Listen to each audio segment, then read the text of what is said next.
është një dietar i dalluar, i vlerësuar për dijen dhe qëndrimet e tij. Imam Dhahabiu ka bërë një përmbledhje të bukur biografike në enciklopedinë e tij Siyar A'lamin Nubala, pjesë prej së cilës ne me lejen Allah te bareke ve teala do të shkëpusim dhe do të afrojmë tek ju. Abdullah bin Muhammad al-Harawi ka lindur në vitin 394 sipas hijretit. Rrjedh nga familja e sahabiut të nderuar Ebu Ayub al-Ansarit, Allahu qoftë i kënaqur me të.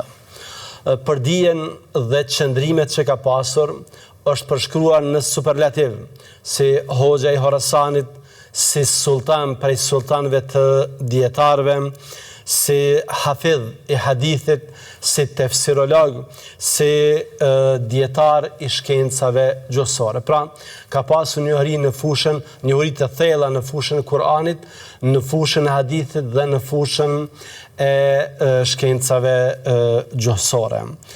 Siç përmendëm, ka qenë dalluar për trimërinë e tij.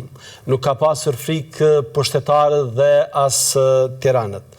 Ka treguar se për veten e tij 5 herë i është ekspozuar në dëshkimit me vdekje dhe se në të 5 herët i është kërkuar që të heshtë karshi atyre të cilët nuk kanë darë mendim të njëjtë me të. Pra jo të largohet prej qëndrimeve të tij, por që të heshtë karshi atyre që nuk kanë pasur mendim të njëjtë me të. Ka qenë, Allah më shëroft, ndjekësi flakti i mëdhëbit Hanefi, i mëdhëbit Hanbali, më falni. Madje në disa raste e ka shfaqur edhe haptës i këtë çështje.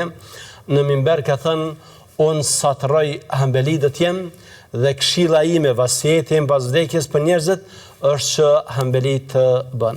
Pra ka qenë një ndjekës i flakti mendimeve të Imam Ahmedit në fik dhe kështu edhe ka jetuar gjatë gjithë jetës së tij. Ka jetuar plot 84 vite dhe në vitin 481 sipas hijretit ka ndrruar jetë.